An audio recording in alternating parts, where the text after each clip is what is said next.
Hi, this is Ellis with The Verge. We previously looked at the best styli for iPad, from the best one for drawing, to sketching, to scribbling, and the best all-around stylus, which we decided was the Wacom Bamboo. We saw some feedback in the comments, and we got our hands on another batch of styli that we're going to check out today. The first stylus we're going to look at is the Monoprice 8843, and the reason it has that code name is because it's sold by Monoprice, which just sells so many generic products. For $297, it works pretty well and is just about the cheapest stylus you're going to find from any reputable online retailer.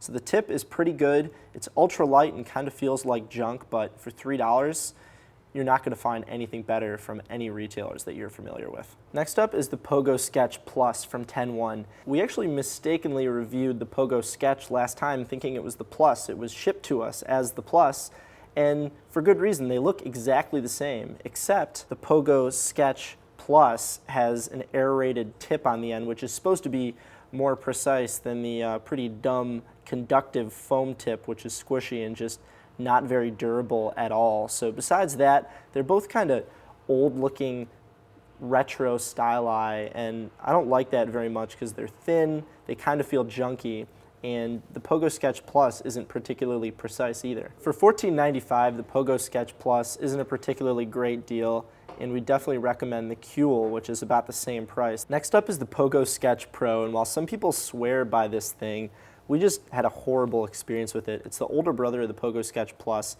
and it has that same tip with the holes in it right there, which just doesn't work that well for us. Not only that, but whenever you're holding it, you need to be making contact with the metal at the top of it in order to register with the screen. But for people who write in a certain way, including some of us, it just doesn't work very well. And even if you are making contact with the metal, it just doesn't always register. We did find that it registers better with the screen if you hold it upright, but then that's also, coincidentally, the way that you're least likely to be making contact with the metal on the stylus. It also comes with a replaceable foam tip, which we're not really sure why you'd want to use because we think it's inferior in just about every way. The $24.95 Architect is made out of anodized aluminum, and it's matte. It's kind of brushed, sprayed on there, so it's easy to hold and you're not going to lose grip of it. Interesting thing about this thing visually is that it has this screw off top, which is kind of more for looks than for anything else. It screws onto the other side of the Architect so you can protect the tip, and then when you're not using it, you screw it onto the back, kind of like on the Adonit Jot Pro, and you can also throw a lanyard through there or something like that if you want to hang it around your neck and not lose track of it. So the tip on this thing is okay. It's not too long and it's not too wide. It's still pretty accurate.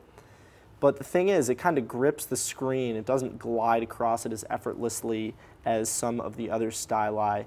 It does have a nice heft to it, which is good, but we think there are definitely better bets in the $25 range. In round one of our styli roundup, we thought we ordered the Just Mobile AluPen from Amazon, but Amazon sent us a knockoff for the same price from their own warehouse. We got in touch with Just Mobile, found the original, and it's pretty great. It's actually a bit thicker than the old one. It's closer to the Studio Neat Cosmonaut. The AluPen is a great all-around stylus. It's a little too thick for my taste to use on an everyday basis, but it's modern. It's a nice kind of hybrid between the giant Cosmonaut and some of the smaller, thinner styli. And one of the best parts about it is actually the tip, which is firm.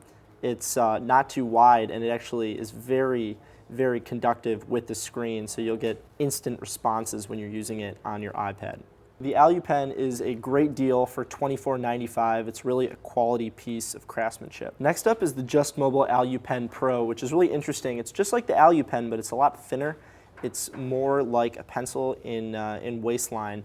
And on one side, you have the rubber tip, which is actually not as good as its younger brother, the AluPen. It's not as rigid and firm, so you won't be getting as much of a response from the screen. But then the other end is actually twisty, and if you twist it to the left, a pen comes out of it. And you can actually replace the pen cartridge whenever you need to. It even comes with a replaceable rubber tip as well. It's a pretty good deal for $39.95, and it also comes in sleek black, and it even comes with a cool leather case for you to carry it around in.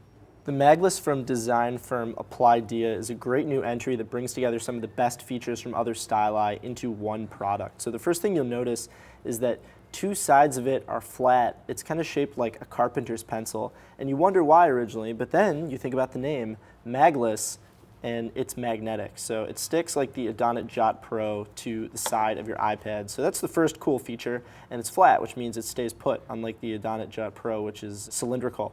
The next best feature about the Maglus is the tip, which I think is the most conductive, rigid, firm, responsive tip I've tested out of any of them. You don't even really need to press down on the screen.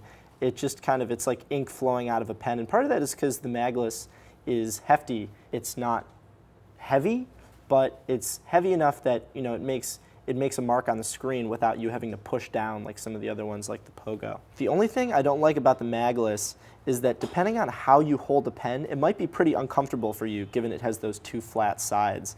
But really, it's not so bad even for people like me who hold their pen weirdly. The Maglus is 20 euros, which as of now comes out to about $26, which makes it cheaper than the Bamboo by about $5, and it's a great deal. You're gonna have to ship it overseas, but all around, it's a great product. Finally, we come to the Kragle Eye Pen, which is interesting to say the least. It is the only stylus I've tested that uses a dongle here to detect where you are on screen, which also means it's using a little bit of battery.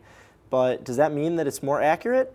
Not really. We actually found that it's a lot less accurate even when you calibrate it using the few apps that it is compatible with, and you will need to use those apps. There's Ghostwriter Notes, Ibis Notes, and a few other ones that you can buy. We tested the free ones, and none of them work particularly well. So when you go into the app, you're going to calibrate it by trying to put down the tip of the stylus at an exact point on the screen. When you hover the iPen over the screen in these specific apps, you'll actually see a little cursor on the screen. Even if you hold the iPen a few inches above the screen, you'll still see the cursor, which is cool because it thinks it knows where you are, but then in practice, it's actually less precise.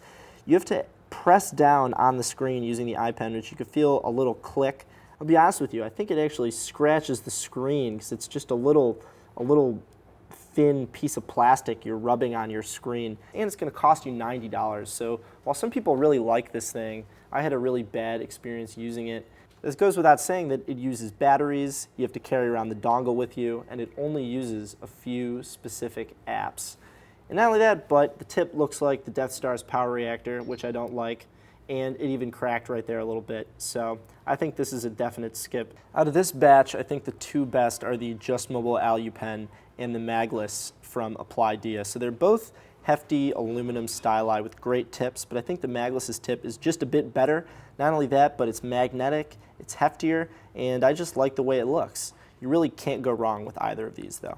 The winner of round one of our styli roundup was the Wacom Bamboo. It's handsome, it has a nice narrow precise tip that's removable, there's a pen clip, and it's a little bit expensive, but we were willing to part with that money because it's a great product.